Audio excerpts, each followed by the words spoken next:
करायचे आहेतच, पण ज्यांनी शेळगावकर साहेबांचा कायम सन्मान केलेला आहे, शेळगावकर कुटुंबियांना ज्यांनी कायम प्रेम दिलेलं आहे, ते महाराष्ट्राचे लोकनेते, मराठवाड्याचे भाग्यविधाते आणि नांदेडचे भूमिपुत्र, ज्यांच्या हस्ते आज ज्यांच्या आत्मचरित्राचं प्रकाशन झालं, ते महाराष्ट्र राज्याचे माजी मुख्यमंत्री खासदार अशोकरावजी चव्हाण साहेब यांना आपल्या टाळ्यांमध्ये या ठिकाणी पाचारण करतोय आणि आपली मनोगत व्यक्त करण्याची विनंती करतो आहे.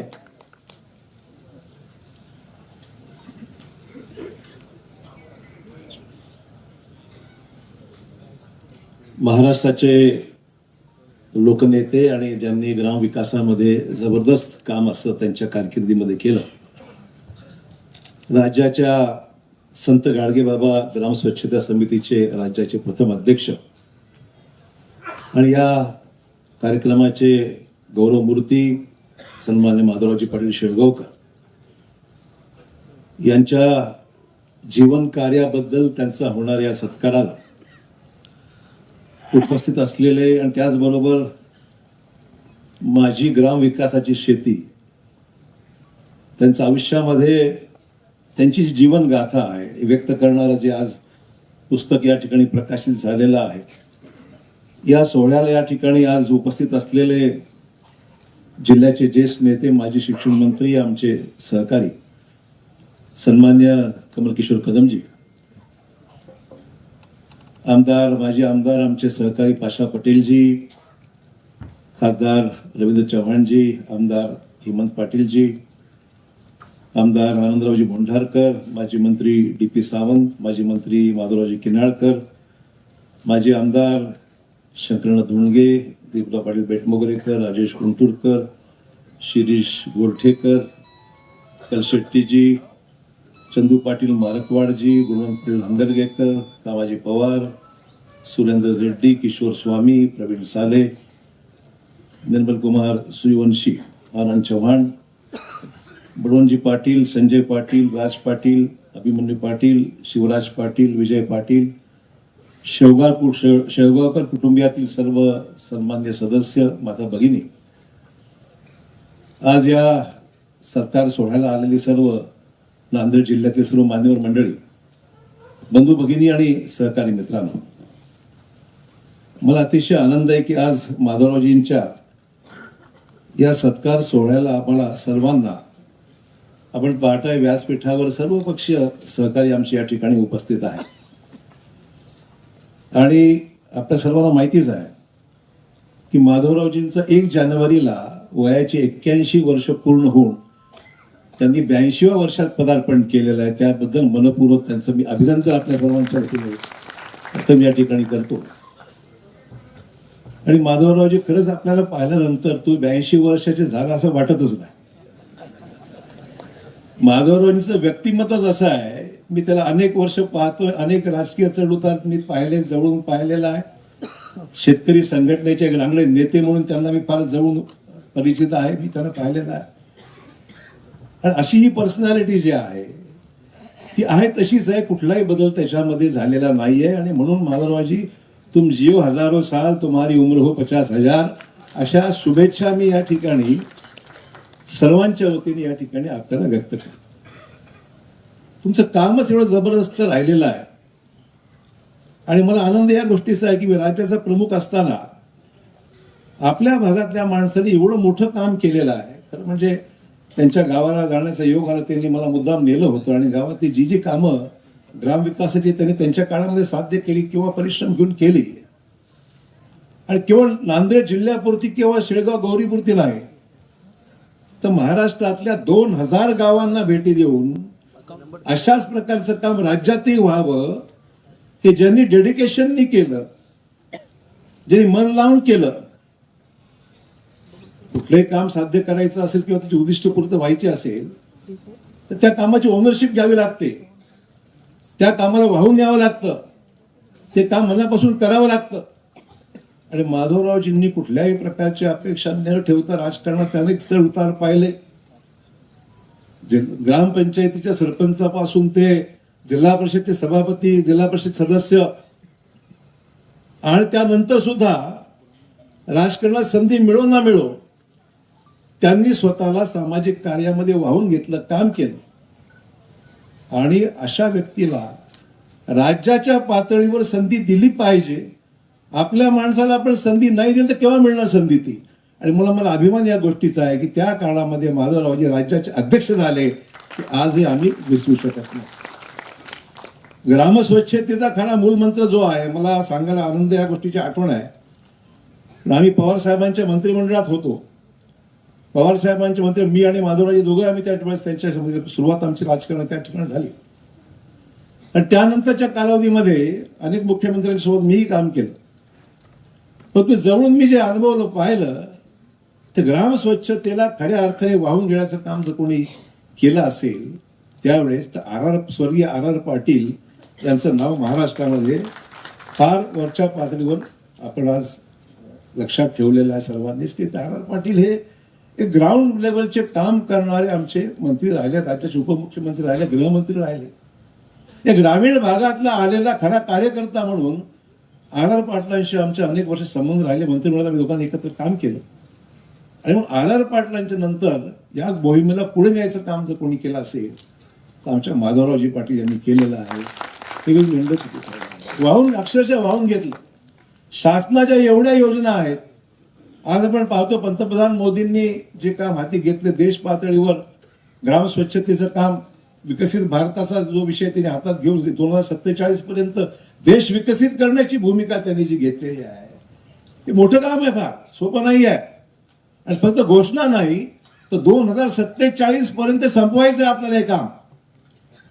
मन की बात कार्यक्रमातून प्रत्येक ठिकाणी, कुठल्या जिल्ह्यामध्ये, कुठल्या राज्यामध्ये, कुठल्या भागामध्ये काय वैशिष्ट्य आहेत, लोक काय काम करतायत. सरकारी योजना अनेक येतात, लोक विसरून पण जातात. पैसा कोट्यावधी रुपये खर्च होतो, अनेक ठिकाणी भानगडी होतात, पैसा खर्च होतो न होतो समजत नाही. परंतु आपण पाहतोय की ज्यावेळेस सरकार त्याच्यामध्ये, फक्त सरकारच नव्हे तर लोकसहभाग ज्याच्यामध्ये राहतो, लोकांचं त्याच्यामध्ये इन्व्हॉल्वमेंट राहतं, लोक त्याच्यामध्ये सहभागी होतात, त्यावेळेस ती मोहीम 100% यशस्वी होते. हे भारताने आज जगाला दाखवून दिलेलं आहे.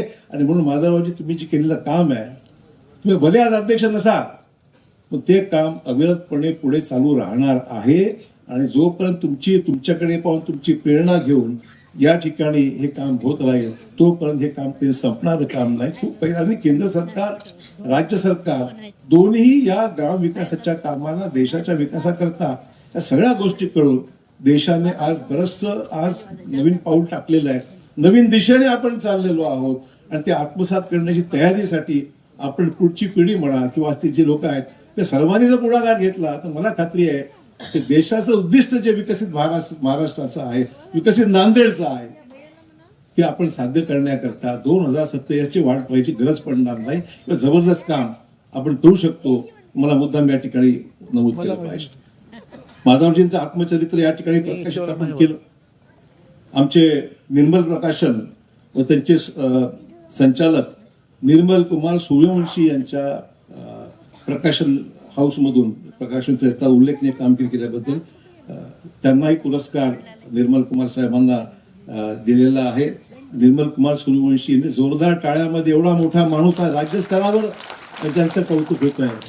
एक स्टेट लेवलचा मोठा अवॉर्ड त्यांना दिला गेला, केवळ उत्तम प्रकाशन साहित्य क्षेत्रामध्ये. एक पब्लिशिंग हाऊस याला म्हणून निर्मल प्रकाशन, फार मोठं नाव आहे या साहित्यिक क्षेत्रामध्ये. आणि ती व्यक्ती म्हणजे नांदेडची आहे, याचा मला फार मोठा अभिमान आहे. त्यांच्या प्रकाशन हाऊसमधून हे पुस्तक मुद्रित झालेलं आहे, याचाही आम्हाला आनंद आहे. आणि म्हणून निर्मल कुमारजींचं मी या ठिकाणी मनपूर्वक अभिनंदन करतो. माधवरावजींच्या आजच्या या सगळ्या, आपण जर कालखंड जर पाहिला तर भरपूर काम केलेलं, भरपूर फिरलेही आहे आणि प्रकृती चांगली ठेवून फिरलेली आहे. महत्वाचं म्हणजे या 82व्या वर्षामध्ये माधवरावजींना आज मी म्हणलं, माधवरावजी तुमचं वय किती? त्याला मला माहित नव्हतं वय किती आहे म्हणून. ते म्हणलं मी 82 वर्षात पदार्पण केलेलं आहे. वाटतात त्या 82 वाटतात, अजूनही वाटलं 60-70च्या आसपास असतील, वाटत नाही अजूनही 82 मध्ये आहेत असं वाटत नाही.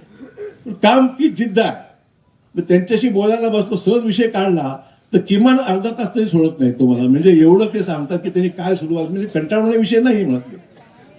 हा विषय कंटाळवाणी म्हणून मी काही म्हणत नाही. परंतु माधवरावजींना सहज तुम्ही विचारलं की माधवरावजी कसं काय झालं, काय तुम्ही केलं, तर अर्धा तास ते पूर्ण पहिल्यापासून आजपर्यंत सांगतील की आज मला असा असा अनुभव आला, असं काम मी केलं, ग्राम स्वच्छतेचं काम करण्यामध्ये असं असं झालं, मंत्रालयामध्ये गेलो असताना काय अनुभव आला अमुक. म्हणजे एवढं त्यांचं डेडिकेशन या कामामध्ये आहे. आणि म्हणून मला मुद्दाम व्यासपीठावर पाहिल्यानंतर आमचे 2-3 व्यक्ती या ठिकाणी बसलेले आहेत, त्यांच्याकडे जबाबदारी मोठी आहे. एके तर पाशा पटेलांचा उल्लेख केला पाहिजे. त्यांच्याकडे बांबू मशीन, राज्याचं बांबू मिशनचे काम त्यांच्याकडे आहे, पाशा पटेल यांच्याकडे. मग राज्यामध्ये बांबू किती लागवड झाली पाहिजे, बांबूचा उपयोग काय, बांबूचं फर्निचर कसं केलं पाहिजे. देवेंद्र फडणवीस साहेबांनी आणि गडकरी साहेबांनी त्यांना एक विशिष्ट काम सोपवलं आहे की राज्यामध्ये बांबू लावा, बांबू उगवा, बांबूचं काम करा आणि गरज पडेल त्या ठिकाणी बांबू लावा. म्हणजे बांबू लावा म्हणजे काही वेळ सांगत नाही मी. आधीमधून ते बांबू लावत असतात, राजकीय बांबू, पण जास्त काम बांबू लागवडीवर आहे, बांबूचं फर्निचर करण्यामध्ये आहे. बांबूचं काम किती महत्वाचं आहे. आणि आले की ते सुद्धा आम्हाला अर्धा पाऊण तास सांगतात बांबू का एसेन्शियल आहे, बांबूचं फर्निचर काय आहे. आम्ही त्याला म्हटलो की बांबू लावा, पण बांबू कसा लावायचा हे तुला सांगायचं लावा. अनुभवी माणूस आहे. हे शेतकरी संघटनेमध्येच अनेक वर्ष शेतकरी संघटनेमध्ये बांबू लावायचं काम माधवरावजी चालू आहे. त्यामुळे माधवरावजींची जी कारकीर्द आहे, शेतकरी संघटनेचे रांगडे नेते, धडाडीचे नेते म्हणून मी त्याला फार जवळून पाहिलेलं आहे. आणि मगाशी त्यांचा पर्सनॅलिटीचा उल्लेख मी यासाठी केला की मंत्रालयामध्ये गेल्यानंतर लोकांना वाटतं हेच मंत्री आले म्हणून त्यांना सगळं शिपाई बाजूला सोडून माधवरावजी मंत्रालयामध्ये वॉचमॅन, पोलीसवाले कोणी सोडून मारण्याशिवाय माधवरावजीमध्ये अशी पर्सनॅलिटी फार क्वचितच लोकांना आपल्याला अनुभवायला मिळते. दुसरी पर्सनॅलिटी जी होती बाबासाहेब गोरठेकरांची, तशीच पर्सनॅलिटी. त्यांच्याबरोबर आमचे बाबासाहेबांच्या शेवटी वयामध्ये त्यांना चालायला त्रास व्हायला नाही व्हायला. पण आमचे सावकार वंगलवार सावकार त्यांना सभागृहातून बसवायचे. वंगलवार सावकार त्यांना बाबासाहेबांना हात पकडून द्यायचे. बाबा तब्येत शेवटी जरा अडचणीत झाली. पण काही दिवसांनी लोक वंगलवारलाच आमदार समजू लागले आणि त्यांना सुद्धा फॅक्ट आहे, कारण मी अतिशयोक्ती करत नाही.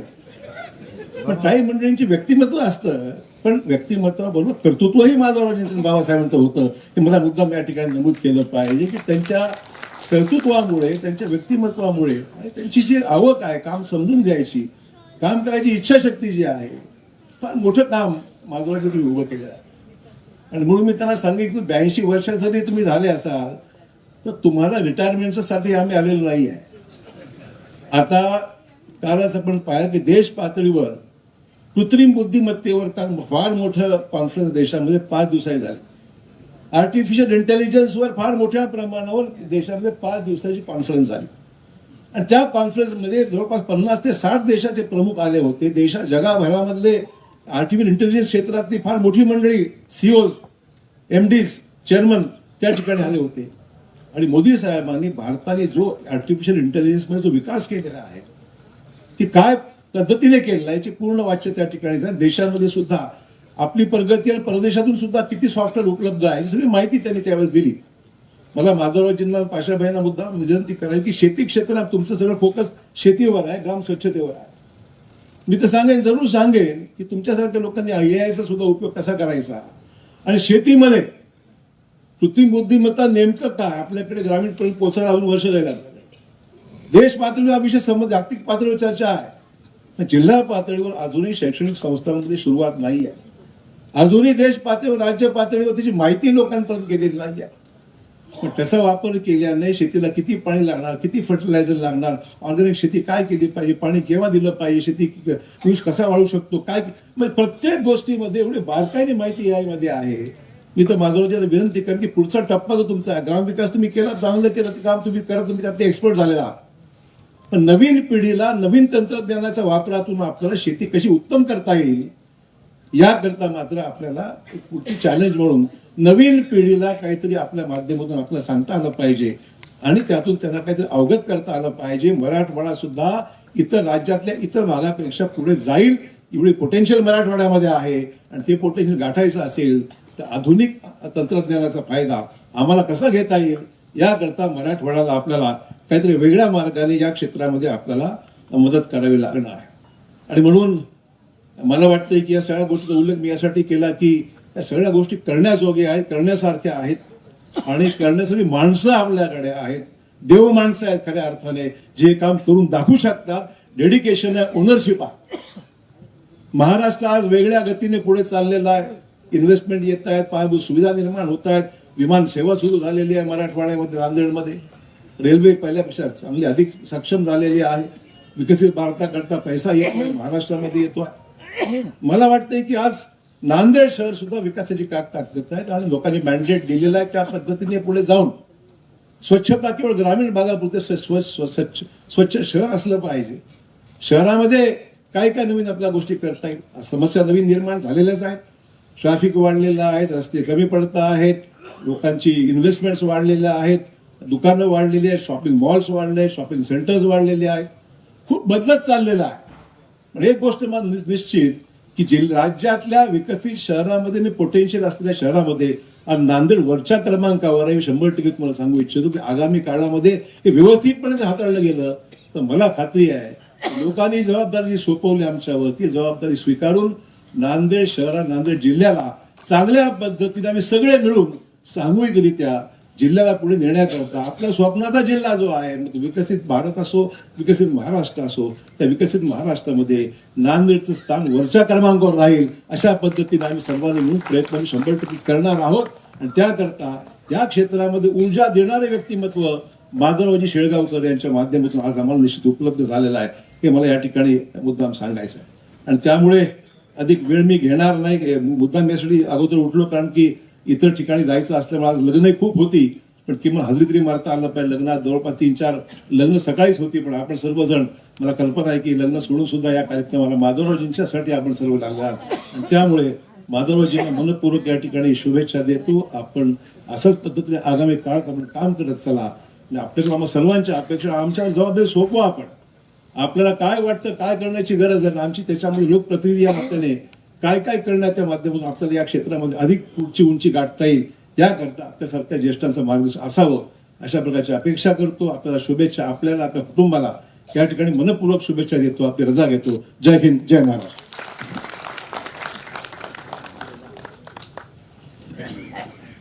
धन्यवाद साहेब. आपण व्यक्त केलेले विचार अतिशय बरोबर आहेत, कारण एखाद्या माणसाची विचारांची उंची ही त्याचं वय दाखवून देऊ शकत नाही. आणि माननीय माधवरावजी शेळगावकर साहेब यांच्याकडे पाहिल्यावर त्यांचं वय इतकं असेल असं आपल्याला वाटतही नाही. यानंतर माननीय जयंत राजाराम पाटील, सन्माननीय विधानसभा सदस्य महाराष्ट्र, यांचा एक शुभेच्छा संदेश आलेला आहे. त्याचं वाचन करून पुढील मान्यवराला आपण या ठिकाणी ऐकूयात.